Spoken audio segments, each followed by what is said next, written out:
Jika A lebih kecil dari X dan X-nya lebih kecil dari B merupakan solusi dari pertidaksamaan ini, maka nilai dari B dikurangi 2A sama dengan. Yang ini bentuknya persamaan kuadrat, jadi yang bagian pembilang kita faktorkan dan bagian penyebut pun kita faktorkan. Coba ini bagian pembilang, ini kayaknya nggak bisa kita faktorin. Kenapa? Karena ini agak sulit kalau kita faktorkan ya. Bukan agak sulit, memang sulit ya untuk difaktorkan. Oke, kalau gitu coba kita periksa nilai dari diskriminannya. Masih ingat kan ya? Diskriminan itu D sama dengan B kuadrat dikurangi 4AC ya. Kita periksa dulu, berarti B-nya di sini 1 kuadrat dapat 1 dikurangi 4 kali A-nya min 1 ya, kali C-nya min 1.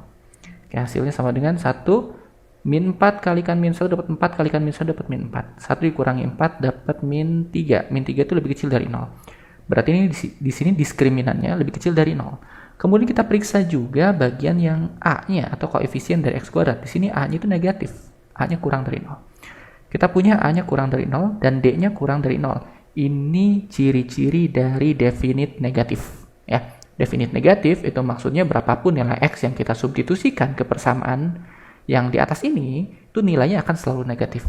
Nah, kalau udah kayak gini, teman-teman bisa misalkan dengan negatif 1 aja. Jadi yang ini kita ganti dengan negatif 1 per, nah yang bawah, X kuadrat min X min 2 lebih besar dari 0. Kita hilangkan negatif 1-nya, kita kalikan dengan min 1, otomatis jadi 1 per X kuadrat min X min 2 lebih kecil dari 0. Ingat ya, perkalian dengan negatif, tandanya berubah. Lalu bagian yang bawah ini kita faktorkan menjadi X min 2 X plus 1 ya, lebih kecil dari 0. Oke, dengan demikian ini pembuat nolnya adalah 2 dan ini pembuat nolnya adalah min 1. Oke, kita buat garis bilangan. Ini min 1 dan yang ini 2. Oke, di sini tidak ada tanda sama dengan ya, berarti 0 kosong, ini kosong ya, kosong. Kemudian di atas positif, koefisien X ini positif, koefisien X ini positif, positif dibagi dengan positif kali positif, hasilnya positif, berarti paling kanan positif, negatif positif. Yang diambil adalah yang negatif karena lebih kecil dari 0.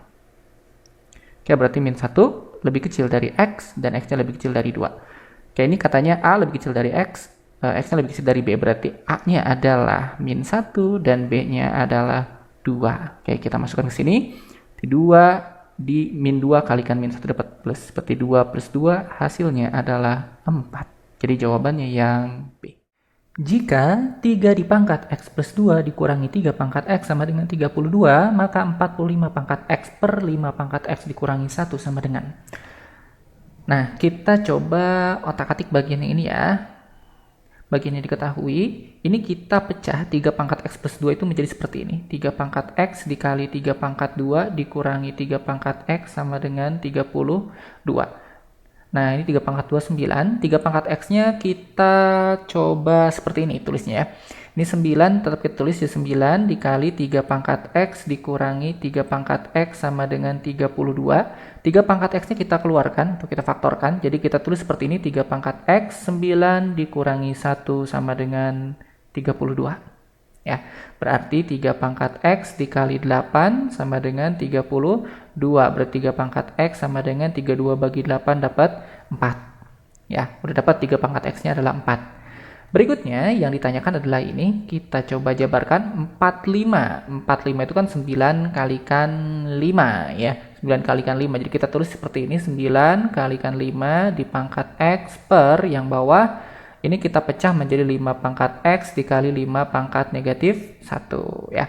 Hasilnya sama dengan 9, ini jadi 9 pangkat X dikali 5 pangkat X per 5 pangkat X. Yang ini kan sama aja dengan 1/5, 5 pangkat min 1 itu ya. Nah, yang ini tinggal kita coret. Berikutnya, 9 pangkat X itu kan sama aja dengan 3 pangkat 2. Nah, dipangkatkan X. Ini 1/5 tapi di bawah per, maka naik jadi 5/1 gini ya. Hasilnya sama dengan, nah ini boleh tukar tempat, jadi 3 pangkat X pangkat 2, seperti ini kali 5. 3 pangkat X-nya 4, 4 pangkat 2 dapat 16 dikalikan 5, dapat berapa ini? 80. Ya, jadi ini dia jawabannya yang fungsi fx memenuhi fx sama dengan f min x. Jika integral dari min 3 sampai 3 dari fx dx sama dengan 6, dan integral 2 sampai 3 dari fx dx sama dengan 1, maka nilai dari integral 0 sampai 2 dari fx dx sama dengan. Oke, di sini kita dikasih informasi bahwa fx sama dengan f min x. Nah, ini menunjukkan bahwa ini ciri dari fungsi genap. Ya, jadi ini ciri dari fungsi genap. Fx sama dengan f min x. Berarti fx merupakan fungsi genap. Nah, kalau fungsinya fungsi genap, maka sifat integralnya adalah seperti ini. Integral min a sampai a dari fungsi fx dx, ya, dengan syarat fx-nya fungsi genap ya. Maka itu sama aja dengan 2 kali integral 0 sampai a fx dx. Nah, kita akan gunakan sifat ini. Kayak di sini kita punya integral min 3 sampai 3. Nah, berarti bisa kita manfaatkan sifat ini ya. Berarti integral min 3 sampai 3 dari fungsi fx dx sama dengan integral min 3 sampai 2 dari fx dx ditambah integral maaf. Kita gunakan sifat dulu ya, maaf. Kita gunakan sifat dulu, berarti ini jadi apa nih? Gunakan sifat ini ya, maaf. Berarti ini 2 dikali integral 0 sampai 3 ya, dari fx dx, gitu. Dan hasilnya sama dengan 6. Duanya kita pindah ruas, berarti integral 0 sampai 3 dari fx dx sama dengan 3 ya, duanya pindah ruas, jadi dibagi 6 bagi 2 dapat 3. Nah, integral 0 sampai 3 nya kita pecah menjadi integral 0 sampai 2 fx dx, ini yang ditanyakan, ditambah integral 2 sampai 3 fx dx. Ya, hasilnya sama dengan 3. Ini sifat ya, karena kan di sini dia batasnya 0 sampai 2, 2 sampai 3 kan, kalau digabung 0 sampai 2, 2 sampai 3 dapatnya 0 sampai 3. Jadi ini sifat integral.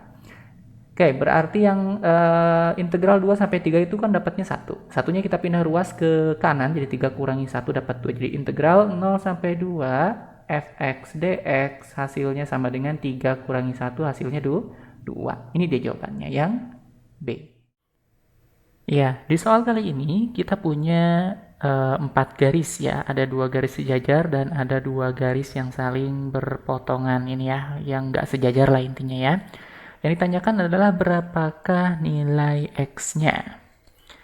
Oke, untuk menjawab soal ini kita akan gunakan sudut luar berseberangan ya. Di sini kita punya 116. Maka sudut luar berseberangannya adalah yang di sini ya. Nah, sudut luar berseberangan itu besarnya sama. Berarti sudut yang ini pun sama, 116 derajat. Kita cari sudut yang di sini. Berapa besarnya? Besarnya itu berarti 116 derajat dikurangi 48 derajat. Berapa dapatnya? Dapatnya adalah 68 derajat. Terus apa hubungan 68 derajat dengan X? Hubungannya adalah mereka berdua merupakan sudut yang saling bertolak belakang. Sudut yang saling bertolak belakang itu besarnya sama. Berarti X itu sama dengan 68 derajat juga. Oke, jadi jawabannya adalah yang D. Gampang ya.